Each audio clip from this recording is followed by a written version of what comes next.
अफगानिस्तान पर तालिबान ने कब्जा कर लिया है। इस विषय पर बात करने के लिए हमारे साथ देश के मशहूर शायर मुनव्वर राना मौजूद हैं, उनसे बात करेंगे। राना साहब, इस पूरे घटनाक्रम को आप कैसे देखते हैं, ये तालिबान ने जो अफगानिस्तान पर कब्जा किया है? तालिबान ने अफगानिस्तान पे हमला नहीं किया है, बल्कि तालिबान ने अमेरिका को अफगानिस्तान से निकाल दिया है और अमेरिका से वो भाग गया है।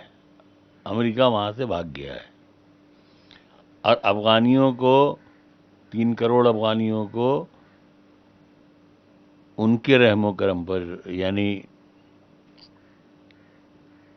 तालिबानियों के रहमो करम पर छोड़कर वो चला गया। तो अब कुछ अफगानिस्तान की सिचुएशन भी ऐसी है कि आज तक 1000 बरस के में तो कभी कोई उसे हरा नहीं पाया। लोग छोड़ के भाग जाते हैं। इससे पहले नजीबुल्लाह को बनाया गया था, मार दिया गया, तो वो रूस से 20 बरस लड़ा तो कोई जीत नहीं पाता उससे। उसकी वजह ये है कि न उनको दौलत की चाहत है तालिबान को, न कोई सत्ता वत्ता का उनका कोई रोल है ऐसा। ठीक है, अपना एक जिद की लड़ाई है, वो लड़ रही है। अब उसको लोग ज़बरदस्ती, वो तालिबानी जो हैं वो आतंकवादी हैं। अरे आतंकवादी तो हर मुल्क में घूम रहे हैं, मारे मारे फिर रहे हैं। आतंकवादी जहाँ जाल लगा दीजिएगा तो जितने उनके यहाँ हैं उतने यहाँ भी निकल आएंगे। लेकिन ये है कि यहाँ जब आतंकवादी की बात आती है तो ये कह दिया जाता है कि हर मुसलमान आतंकवादी नहीं है, लेकिन हर आतंकवादी मुसलमान है। तो अभी तक तो यही तय नहीं हुआ कि ये डिफिनेशन ही तय नहीं हुआ कि आतंकवादी का मतलब क्या है।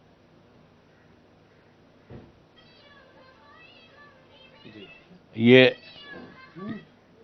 इखलाक को मार दिया गया, कलबुर्गी को मार दिया गया, पहलू खान को मार दिया गया, अकबर को मार दिया गया, तबरेज़ को मार दिया गया, कितने लोगों को मारा गया। तो ये कौन लोग थे? न वो पकड़े गए, न कुछ हुआ, न कुछ हुआ। तो क्या ये आतंकवादी नहीं है? तो आतंकवादी का पहले क्राइटेरिया तय कीजिए आप, तब आप उनको बोलिए आतंकवादी तालिबानी को। मतलब ये हुआ कि आप ये कहना चाह रहे हैं कि तालिबान ने जो कुछ किया वो ठीक किया? नहीं, बिल्कुल, मैं बिल्कुल नहीं कह रहा हूँ। मैं कह रहा हूँ जब तक दुनिया इसका डिफिनेशन तय नहीं करेगी कि व्हाट इज आतंकवाद। सबसे बड़ा दुनिया का आतंकवाद तो आतंकवादी तो अमेरिका है। आप डरते हैं उससे, आप उससे पैसे लेते हैं, तो आप उसको नहीं कहते आतंकवादी। कितने लोगों को बेकसूर उसने मारा है। पूरे अरब कंट्री को उसने बर्बाद कर दिया। क्या सब पूरा अरब कंट्री आतंकवादी था? क्या इराक आतंकवादी था? क्या ईरान आतंकवादी था? क्या सीरिया आतंकवादी था? क्या मिस्र आतंकवादी था? आप हमको बताइए। आप तो जहां वो पहुंच जाए वहां वो आतंकवादियों को मार रहा है। तो दुनिया में ये जो कुछ भी हो रहा है ये कम नहीं होगा, इसलिए कि जब तक सच्चाई के साथ कोई जंग नहीं की जाएगी, ईमानदारी के साथ नहीं की जाएगी, तब तक इसका कोई मसले का हल नहीं। ठीक है, आप अगर तालिबानी ये कर रहे हैं, किसी को मार रहे हैं, तो वो आतंक है। लेकिन हिंदुस्तान में भी अगर कानपुर में किसी दाढ़ी वाले को पकड़ करके मारा जा रहा है और उसकी बीवी जो चूड़ी बेचती है मोहल्लों में, झोपड़ियों में, उस पर ये कि 20,000 रुपये दे करके ये धर्मांतरण कराती है, तो ये भी आतंकवाद है।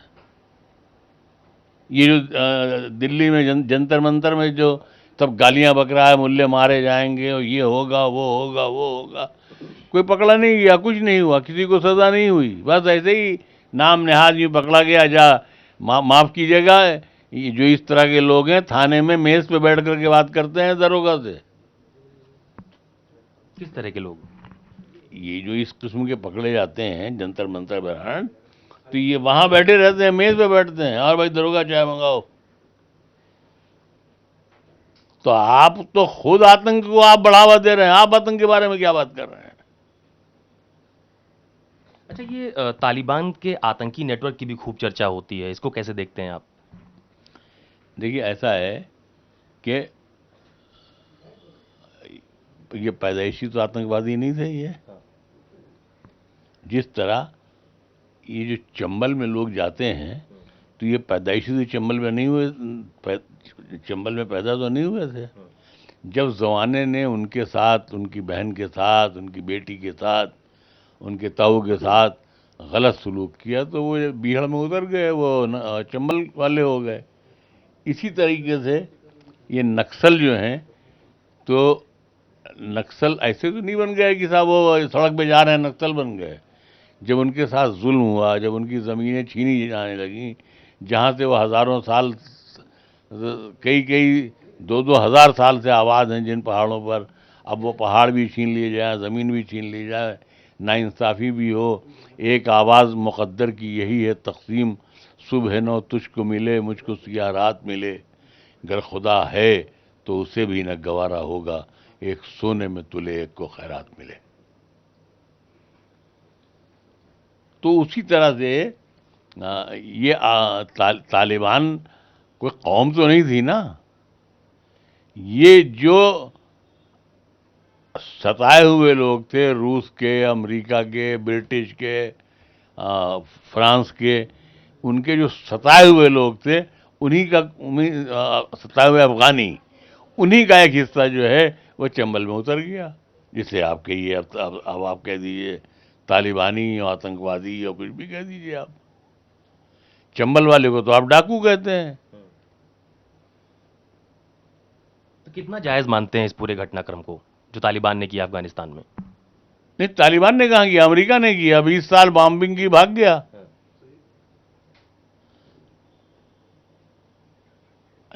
30, भाई देखिए, ये जो अमेरिका जैसे लोग हैं, ये अपने पुराने असलहे को, वेपन्स को इस्तेमाल करने के लिए, खर्च करने के लिए कोई मुल्क ढूंढते हैं, उनको बर्बाद करते हैं, उनको नुकसान पहुंचाते हैं। आप बताइए कि एक खाली ड्रम नहीं निकला इराक से, और कितनी बॉम्बिंग की, कितना नुकसान पहुंचाया, क्या किया, क्या मिला उसमें? कंपनसेशन कुछ दिया उसने? अभी शफीकुर रहमान बर्क जी ने भी तालिबान को लेकर एक बयान दिया था, उनके खिलाफ मुकदमा भी पंजीकृत हो गया। बाद में उन्होंने कहा कि उनके बयान को तोड़ मरोड़ के पेश कर दिया गया, उनका मकसद वो नहीं था। देखिए, वो तो वही सियासी लोग हैं, वो क्या बोले नहीं बोले। हम शायर हैं, हम हमारी सोच, हमारी अपनी सोच है। हम अपनी सोच के लिए हर जुर्म के लिए, हर सज़ा के लिए तैयार हैं, चाहे जेल में रखें, चाहे मार दें, चाहे कुछ कर दें। लेकिन आप सोचिए कि 20 बरस तक आकर के उन्होंने वहाँ पर हुकूमत की, अभी छोड़ करके भाग गए। क्यों भाग गए आप? आप अफगानिस्तान की बात कर रहे हैं? यस, क्यों छोड़ करके भाग गए आप? आप उन तालिबानों के, तालिबानियों के हवाले उन वफादारों को करके चले गए जो आपके साथ साथ लड़ रहे थे। तो आतंकवादी अमेरिका हुआ कि आतंकवादी तालिबान हुए? अच्छा, एक सवाल मेरा और है। यूपी बीजेपी के अध्यक्ष हैं स्वतंत्र देव सिंह, उन्होंने एक ट्वीट किया और उसमें लिखा कि जो लोग तालिबान के समर्थक हैं वो ये जाने कि उत्तर प्रदेश के सीएम कौन है, देश के पीएम कौन है। ऐसे बयानों को कैसे देखते हैं? मतलब इसका मतलब नहीं समझे हम। उनका मतलब ये था कि तालिबान के समर्थन में बहुत सारे लोगों ने अपने बयान दिए, अलग अलग राय सामने आई, तो उनको ये समझना चाहिए कि देश का पीएम कौन है और सीएम कौन है। तो आप कैसे देखते हैं इसको? नहीं, जो पीएम है वो पीएम है, जो सीएम है वो सीएम है। कभी ये सीएम जो है पीएम हो जाएगा, वो पीएम गायब हो जाएगा।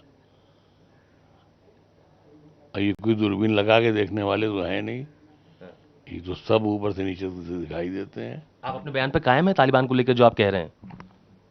किस पर? नहीं, तालिबान को लेके जो आप कह रहे हैं कि वो सताए हुए लोग हैं जिन्होंने अफगानिस्तान में जो कुछ भी किया, और अफगानिस्तान को स्टैंड करना चाहिए। हाँ, ये, यस, ये जो आप जिनको आज तालिबान कह रहे हैं, इनको आप अफगान क्यों नहीं कह रहे हैं? अब जिस तरह ये कहा जाता है, भाई अगर मेरा बेटा या किसी का बेटा अगर खराब होगा तो ये तो नहीं होगा कि मेरा बेटा नहीं है, बेटा तो मेरा ही रहेगा ना। तो ये जो तालिबान हैं, ये अफगान ही के तो बेटे हैं ना। ये चांद से तो एलियन तो नहीं है, चांद से आए हों, ये हैं तो यहीं के ना। तो किसी किसी का कोई मारा गया, किसी का कोई मारा गया, किसी का कोई मारा गया, वो अपना उसमें चले गए। जितने कांग्रेस में थे सब भाजपा में चले गए। अब फिर ये जाएगी हुकूमत तो फिर सब कांग्रेस में चले जाएंगे। तो ये तो तमाशा है, वो तमाशा हो रहा है। तो ये मशहूर शायर मुनव्वर राना है, जिनको आपने सुना, जिन्होंने अफगानिस्तान और तालिबान के मामले पर खुलकर अपनी राय रखी। एक स्पष्ट संकेत देने की कोशिश की जा रही है कि जो तालिबान है उसको आतंकी नेटवर्क से ना जोड़ा जाए, क्योंकि वो कहीं के सताए हुए लोग हैं और इसमें अफगानिस्तान को कहीं ना कहीं एक बड़ा आरोप लगाते हुए मुनव्वर राना नजर आ रहे हैं कि जब वो उनका मुल्क था तो आखिरकार वो छोड़कर क्यों चले गए। कैमरा पर्सन सचिन सैनी के साथ अशोक तिवारी, लखनऊ, न्यूज़ 24।